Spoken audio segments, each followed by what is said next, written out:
Hey everybody, it's Greg back to here. In this video, we're going to have a closer look at the Moza Air 2 gimbal. We're going to check out some live footage, we're going to do a quick balance tutorial, we're going to go over some quick facts, and we're also going to check out everything that comes with the Moza Air 2 gimbal. So let's get started. So a couple of quick facts to start.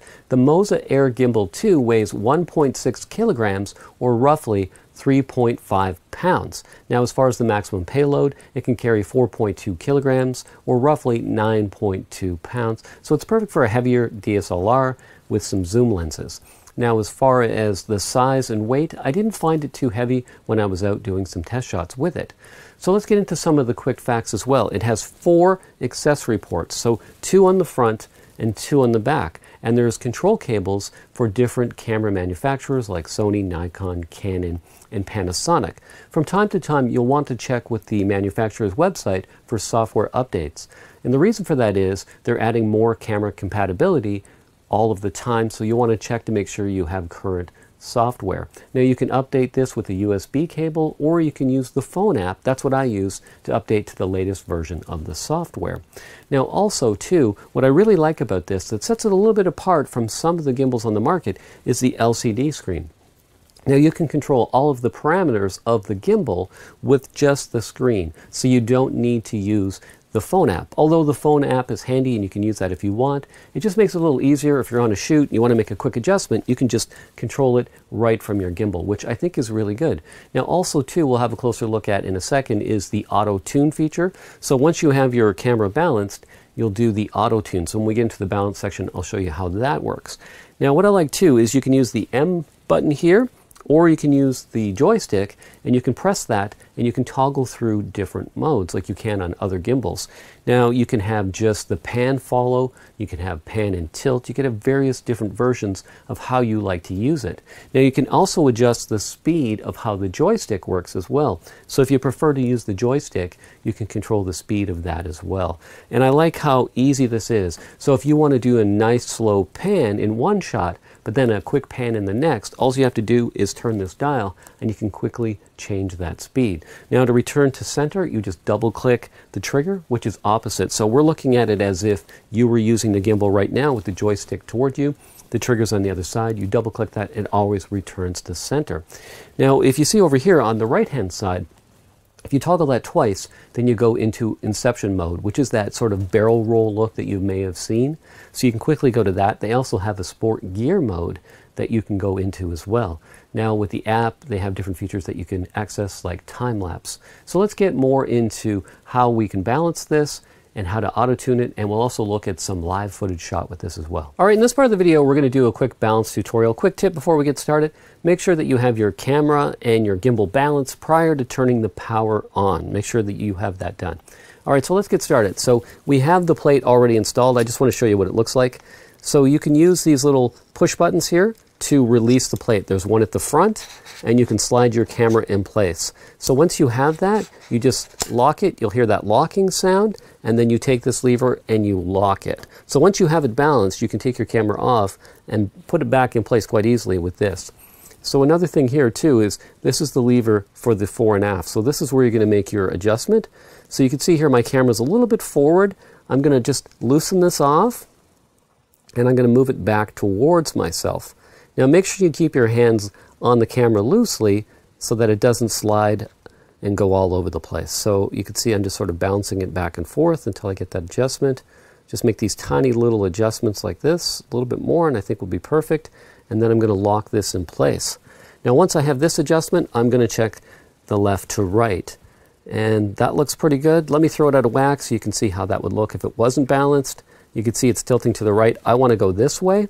So this is the perspective that you would see if you were balancing the gimbal and this was facing you. So I want to just sort of push this lightly, make sure it's unlocked, and then slide it the appropriate way. And then you can see it's still a little more tilted. I can't quite see it because I'm on the right, but you just keep moving. If you go too far, you're going to see it's going to want to tilt that way. So just make those tiny adjustments until you get it in the window there, and then it looks good. So that looks pretty good there for me. I'm going to tighten that one. As far as this adjustment here, what you do is you put your camera like that, and if it rolls this way or this way, you undo this, and you make an adjustment this way. So pushing that way or pushing towards yourself. And the trickiest one I find is this bottom adjustment. You would just turn this lever, There's two ways to do this. You can mount this on a tripod and have it pointed sort of straight away from you, or you can just tilt it. So if you tilt it and the camera doesn't go out of whack, either way I turn it, if you can see it's not really going out of whack, then you have it balanced.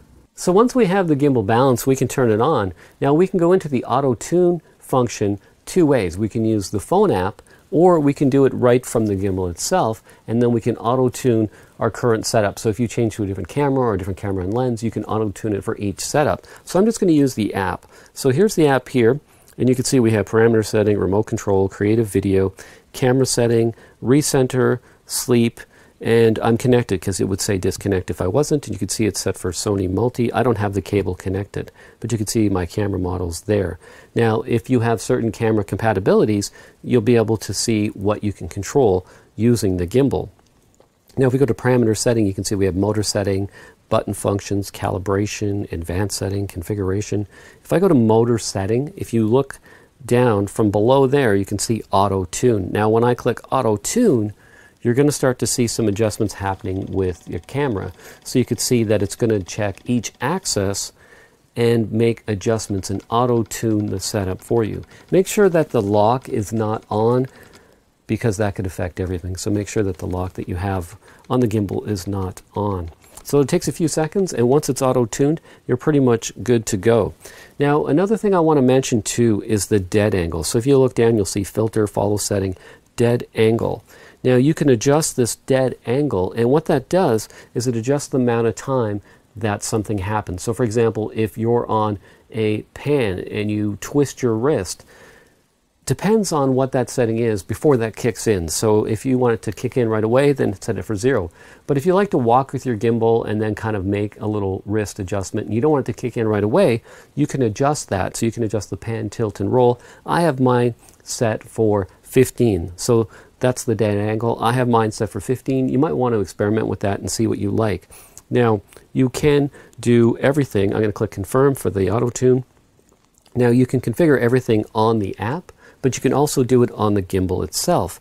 So you can see here, if we click on motor settings again, we have all those settings there. And then also if we go back out, we have remote control. So you can use your phone app as a remote control. So for example, if we wanted to pan, I have my pan set for slow.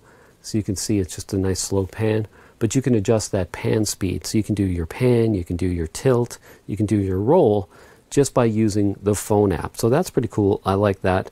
Also, you can see where it says speed right there, and I can adjust the speed of the pan or the tilt either on the gimbal or using the phone app. So I'm going to turn it up, and then we'll go back, and then you can see, so I'm going to hit recenter, it's going to go back. Now when I click on the remote, you're going to see that this is going to happen a lot quicker. We're going to have a faster pan. So you can see now we have a faster pan, and we're going to go back, and then we're also going to go up. Now again, you can use the joystick, you can use the follow modes, or you can use this remote on the phone app.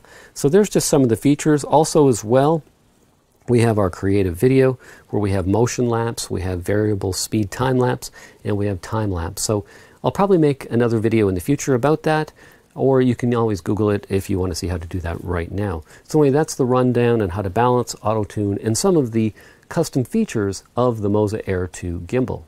The box can also serve as a carrying case. At the top there's the tripod grip. Just below that is the carrying case for all of your camera cables. To the left are the rechargeable batteries. At the bottom you can see the battery charger. There's the main gimbal. Now you get two Manfrotto compatible mounts to mount your camera on. You can see there's a smaller screw and a larger screw. You get two of those. And then there's the carrying case right there. I'm going to open it up. There's all the different cables. Check the owner's manual to see if it's compatible. There's a better look at the battery charger. So you just pop your batteries in there and you charge that via USB cable. Just a look at some of the accessories there. Now also too, once these turn green, it's charged. It takes roughly about 5 hours, and you also get a manual. Here's a quick look at some footage shot on the Moza Air 2 gimbal.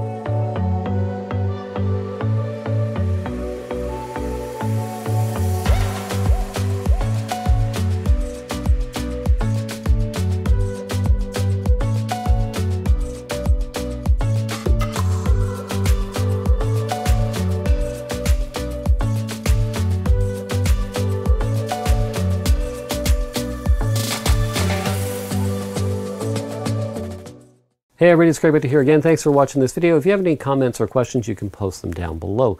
And if you're not already a subscriber, I come out with a new video every week. So if you don't want to miss it, click on subscribe and hit that bell notification and you'll get an email update when my next video goes live. If you found these tips helpful, give me a thumbs up. And like I said, if you have any comments or questions, you can post them down below. Now, if you have a support related question about the Moza Air 2 or compatibilities, always check with the manufacturer's website. They're going to be more up to date than I am on whatever is compatible. And like I said, if you have any support related questions, they're probably the best to deal with. Anyway, thanks again for watching this video. Give me a thumbs up and I'll see you in the next one.